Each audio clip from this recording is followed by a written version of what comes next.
పెట్టి టెస్ట్ ఏమన్నా మ్యాచ్ 150 కాలౌట్ అని మనం దాని నుంచి తేరుకొని వాళ్ళ 104 కాలౌట్ చేసి మళ్ళీ బ్యాటింగ్ వచ్చి స్కోర్ చేశారు.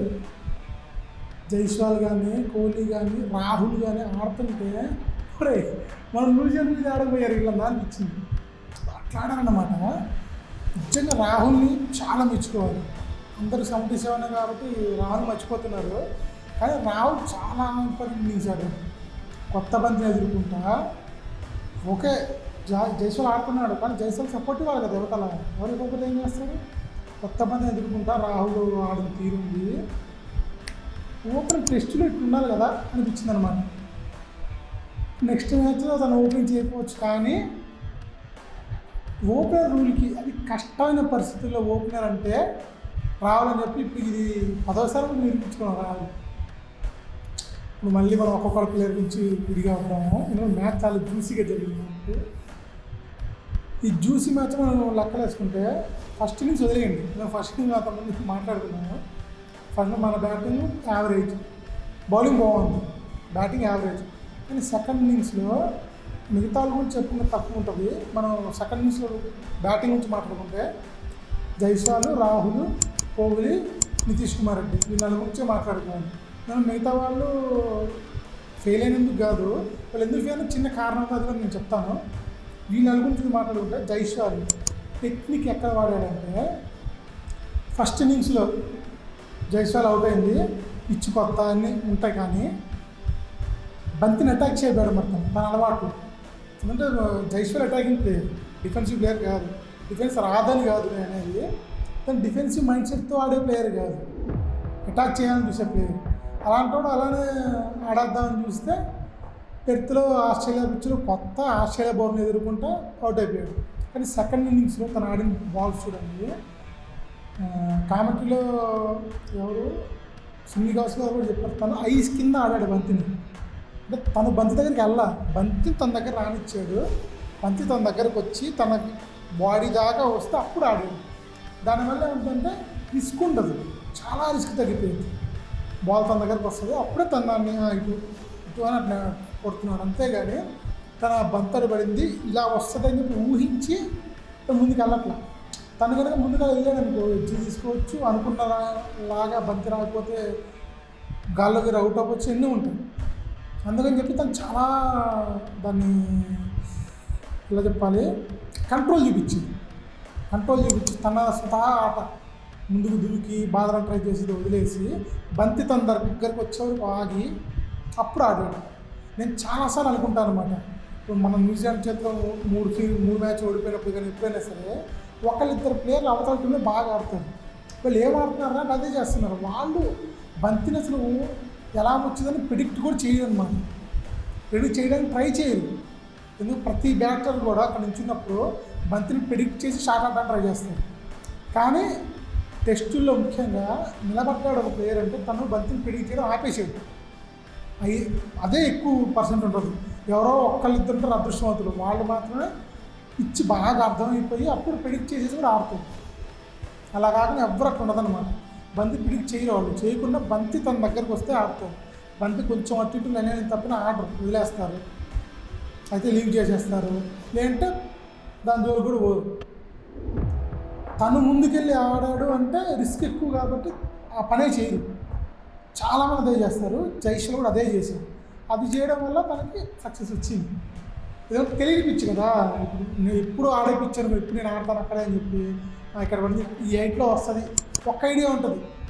పూర్తిగా ఈ స్వింగ్ వేసాడు అవి అని తెలియకపోయినా సరే ఒక ఐడియా ఉంటుంది, ఈ 8లో వస్తుంది బంతి, సో నేను ఈ షాట్లో ఆడుకోవచ్చు అని చెప్పి. అది కొంచెం బంతి చూడగానే ఓకే ఈ షాట్ అని చెప్పి కొట్టేస్తారు. ఇది అలాగే తెలియని పిచ్చులు అన్నీ ఉంటాయి. ఇలాంటి టైంలో అలాంటి ప్లేస్ ఆడాలంటే అలానే ఆడాలి. ఇప్పుడు రచిన్ రవీంద్ర మనకి బెంగళూరులో చేసింది అదే. తనకి తెలియదు అక్కడ పిచ్చులు, కానీ తనేం చేశాడు, బంతి తన దగ్గరికి వచ్చేదానికి వచ్చేది. బంతి తన దాకా వస్తే కొట్టలేరా ఆడలేరా భారీ షాట్ అట్లా కాదు, ఆడచ్చు.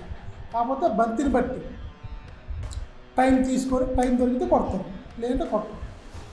దాన్ని చాలా బాగా యూటిలైజ్ చేస్తున్నాడు. రాహుల్ కూడా అదే చేశాడు. జైస్వాల్ నీకు చెప్పేది ఏం లేదు, న్యూ కింగ్ అని పేరు ఇచ్చేసి ఆస్ట్రేలియా మీడియా చెప్తా కదా, విరాట్ కోహ్లీ ఉన్నారు. విరాట్ కోహ్లీని కింగ్ కోహ్లీ అని ఫస్ట్ ఎవరు అన్నారు? మనం ఎవ్వరం అనలా, ఫ్యాన్స్ అన్నా ఎవ్వరు అనలా. ఆస్ట్రేలియా మీడియా అంది కింగ్ కోహ్లీ అది ఫస్ట్. కోహ్లీ పేరు ఇచ్చింది, బిడ్డ ఇచ్చింది ఆస్ట్రేలియా మీడియా. ప్రపంచ క్రికెట్లో ఆస్ట్రేలియా అంత టఫ్గా అగ్రెసివ్గా ఆడే ప్లేస్ లేదు. అక్కడ మీడియా కూడా అంతే ఉంటుంది అన్నమాట. మీడియా కూడా సిరీస్ బిగిన్ అయిందంటే ఇంగ్లాండ్తో కానీ ఎవరితో అయినా సరే సిరీస్ బిగిన్ అయితే అక్కడ పేపర్ రోజు చూస్తూ ఉంటే నువ్వు సగం ఓడిపోతావు మనసులో. అలాంటి ఇంపాక్ట్ చూపించింది మీడియా. అలాంటి మీడియా వచ్చి వీడిని ఎంత ఓడిద్దామో ఓడిపోవట్లేదు, వీడు కొట్టే కొద్దీ వేస్తున్నాడు అని చెప్పి వీడిని అంటే మనకు ఫీల్ అవ్వద్దు. మామూలుగా ఇతన్ని కింగ్ అని చెప్పి పేరిచ్చి కింగ్ కోహ్లీ. ఇప్పుడు ఈ సిరీస్ బిగిన్ అవ్వడానికి ముందు కూడా కోహ్లీ పెట్టుకెళ్ళాడయ్యా అంతే. టాప్ రైట్ మెయిన్ పేజ్లో స్పోర్ట్స్ పేజ్లో ఫస్ట్ పెద్దది అదే, పెద్ద ఫోటో వేసేసి king touch down on Perth అని చెప్పి ఎడ్డింగ్ రాశారు. వాళ్ళకంత పిచ్చి. ఇప్పుడు ఆస్ట్రేలియాకి వెళ్ళి ఆస్ట్రేలియా వాళ్ళకన్నా ఎక్కువ ఆస్ట్రేలియా వాళ్ళలాగా ఆడే కోహ్లీ. అలాంటి వాడు తన మాటలో వాటి తున్నుడితో పేరు తెచ్చినాడు. ఆ తర్వాత కనిపించదు కానీ జైస్వాల్ కూడా ఆట అయిపోయింది. మీరు కనుక చూసుంటే తెలుస్తుంది. రన్ తీయడానికి వెళ్ళినప్పుడు సింగిల్ తీసినట్టున్నారు. సెకండ్కి వెళ్ళబోయి ఆగిపోయాడు అనమాట జైస్వాల్. లబుషేన్ బంతి పట్టుకున్నాడు. బంతి పట్టుకొని తను ఇస్తరపోతుంటూ మూమెంట్ ఇచ్చాడు అంతే. జైస్వాల్ అక్కడ ఆగిపోయాడు క్రీజ్ ఇవ్వతలు. తను ఇట్లా అంటే లబుషేన్ ఇలా అంటే తను కాలు ఎత్తుతాడు క్రీజ్ అవతల పడ్డానికి. అంతేగాని విసిరేదాకా నేను ఏమన్నట్టు చిన్న చిన్న కెలుక్కోవడాలు కూడా ఉన్నాయి జైస్వాల్ దగ్గర కూడా ఉండాలి. అలాంటి లేకపోతే బీజీటీకి ఊపు ఉత్సాహం ఉండవు. చెయ్యాలి, చేసినా సరే అదే ఆడాలి. ఆడకుండా ఇలాంటి ఎక్స్ట్రా చేయడం లేదంటే విమర్శ వస్తుంది. తను ఆడుతున్నాడు 161 ఫస్ట్ టెస్ట్ అది మళ్ళీ ఆస్ట్రేలియాలో ఫస్ట్ టైం ఆడతా ఇంత డాడీ హండ్రెడ్స్ అంటారు. డాడీ హండ్రెడ్ చేసేది ఫస్ట్ ప్లేయర్ అనమాట మనవాడు. ఇంకా జైస్వాల్ చెప్పేది ఏం లేదు. న్యూ కింగ్ అని ఆస్ట్రేలియా మీద అనేసింది. ఇంకా మనం కూడా బిగిన్ చేస్తాం. న్యూ కింగ్ మనోడి కింగ్ న్యూ కింగ్ ఇద్దరు ఉన్నారు టీంలో. ఇది ఒక మంచి టీం ఇండియాకి ఒక ఫ్యూచర్కి పెద్ద సిమెంట్ రోడ్ పడింది అనమాట. నేనున్నాను టాప్ ఆర్డర్లో అని. ఇంకా గొప్ప ఏంటంటే కోహ్లీ 4లో వస్తాడు, మన న్యూ కింగ్ టాప్ ఆర్డర్లో వస్తాడు. అంటే రోహిత్ శర్మని ప్లేస్ కూడా భర్తీ చేస్తారనమాట లెఫ్ట్ హ్యాండర్లో. తను ఆడిన ఫ్లిక్ షాట్స్ కానీ అవన్నీ చూడండి. ఒకప్పుడు గంగూలీ గుర్తొస్తారనమాట. అలా అంత బాగా ఆడాడు. ఇంకా జైస్వాల్ అయిపోయింది. ఇప్పుడు మనం రాహుల్ గురించి మాట్లాడుకోవాలి. ఎంత పట్టుదలగా ఆడాడండి రాహుల్. ఈ ఒక్క మ్యాచ్ అని కాదు, లాస్ట్ టఫ్ సిరీస్ ఇది అన్న ప్రతి చోట చూడండి మంచి పార్ట్నర్షిప్ ఇచ్చాడు ఓపెనర్గా వచ్చి అంటే రాహుల్ ఉంటాడు అనుకుంటాను. నేను రోజు తక్కువ ఎక్కువ అని మాట్లాడలేదు, కానీ టఫ్ సిచ్యువేషన్ టెస్టుల్లో నిలబడి అక్కడ ఓపెనింగ్ పార్ట్నర్షిప్ ఇవ్వాలంటే రాహుల్ తోపు. ఫామ్ లేదని చెప్తున్నారు, ట్రోల్ చేస్తారు, అంతా ఓకే. నేను ఎప్పుడు చెప్తాను, ఒక ప్లేయర్ ఫామ్ లేకపోతే ఆయన తిట్టనక్కర్లేదు. ఇంటర్నేషనల్ వేరే ఛాన్స్ ఇవ్వాలి కదా. ఇంటర్నేషనల్ మ్యాచ్లో ఇండియా ఓడిపోతుందని మనం అనుకుంటాం, కానీ వాళ్ళని ఆడిస్తారు కదా. ఆ వ్యక్తిని ఆడిచ్చే వాళ్ళు కూడా పిచ్చోళ్ళు కాదు. అదే నిరూపించుకున్నది. కేఎల్ అంతమంది తిట్టారు, రాహుల్ ఎందుకు అన్నారు. అక్కడికెళ్ళాక 77 తను కొట్టిన 77 కనిపిస్తుంది చాలామంది. కానీ ఆ టఫ్ పిచ్ మీద బంతి బాధపడాలి. ఇప్పుడు నెక్స్ట్ వాళ్ళు బాగా ఆడుకోగలుగుతారు. ఆ బంతి బాధపడేటట్లు డిఫెన్స్ ఆడితే ఇంత చక్కగా ఇన్నింగ్స్ గెలిపించాడు. ఆ 3వ రోజు తను కనుక అవుట్ అయిపోయి ఉంటే మళ్ళీ టీం మీద కాకనాల్లో కూలిపోయేదేమో బ్యాటింగ్ వెళ్ళేపంత. నా భయం వేసింది అది. రాహుల్ అంత గట్టి నిలబడ్డాడు. కుర్రోడు జైస్వాల్ ఎంత పట్టుదల చూపించాడో అంత గట్టి చూపించాడు సీనియారిటీలో. నేను కూడా ఉన్నాను, నిలబడతాను ఎక్కడ అని చెప్పి నిలబడ్డాడు. 77 కొట్టాడు. నెక్స్ట్ రోజు అవుట్ అయిపోయి మిస్ అయింది. కానీ తన ఆట క్లాస్ సూపర్ అన్నమాట. తనకు స్ట్రైట్ డ్రైవ్ ఉంది చూడండి. సచిన్ గుర్తు వచ్చాడు. అంత నీట్గా ఒక ఏదో గ్రౌండ్ మధ్యలో గీత గీసిన పోయిందనమాట ఆ షాట్. సూపర్ అన్నమాట. తన క్లాస్గా ఆడాడు. ఎంత క్లాస్గా ఆడాడు, రిస్క్ తీసుకోలేదు, క్లాస్గా ఆడాడు, చాలా బాగా ఆడాడు తన తీసుకోవాలి. ఇంకా మన నెక్స్ట్కి వస్తే కింగ్ కోహ్లీ గురించి ఏం చెప్తాం. తన ఆటను మనం విశ్లేషించకూడదు, కానీ ఈ సెంచరీ అంత ఫ్లూయెంట్ కాదు కోహ్లీ. ఎందుకంటే ఇంతకుముందు కోహ్లీ కూడా సెంచరీ చూస్తే చాలా ఫ్లూయెంట్గా ఉంటాయి. వచ్చాము సెంచరీ బాగా వేసామని ఉంటుంది. ఇలా లేదు, కొంచెం తడబాటు ఏమైనా. ఎందుకంటే మళ్ళీ ఫామ్లో అడుగు పెడుతున్నారు కాబట్టి. ఇంకోటి ఈ సెంచరీ కూడా చాలా పెద్ద హైలైట్ ఏంటంటే స్వీప్ షాట్తో సెంచరీ పూర్తి చేశాడు కోహ్లీ. నాకు తెలిసి ఇప్పటిదాకా కోహ్లీ కూడా ఏ సెంచరీ కూడా స్వీప్ షాట్తో పూర్తి చేయలేదు.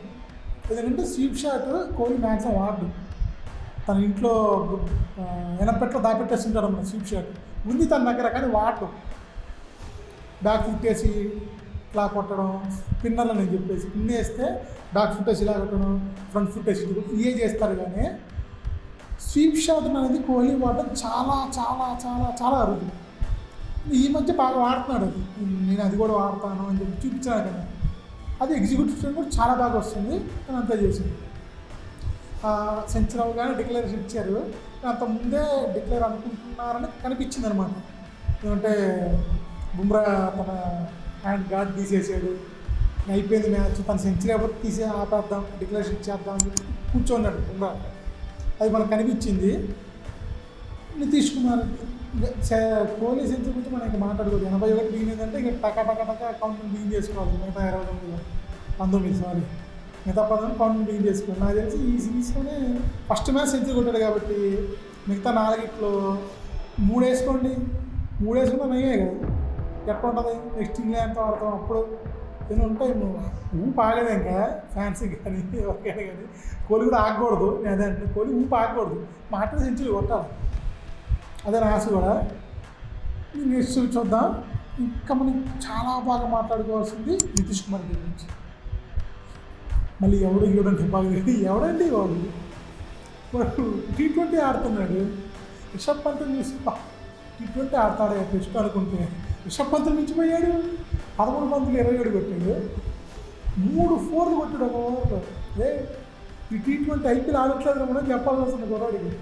ఇంకా 21 ఏజ్. ఇలా తోడు సరిగ్గా సానపడితే ఒకే ఫాస్ట్ ఎక్కువ బౌలింగ్ వేయట్లేదు. 120 130 లోపే వేస్తున్నాడు. కానీ ఆస్ట్రేలియా మిచెల్ మార్చ్ కూడా అదే వేస్తాడు. వేసాడు ఈ మ్యాచ్లో తను వేసాడు 120 130 లోపు సేమ్ వేస్తున్నాడు. నితీష్ కుమార్ రెడ్డి కూడా ఇక్కడ కూడా తీశాడు.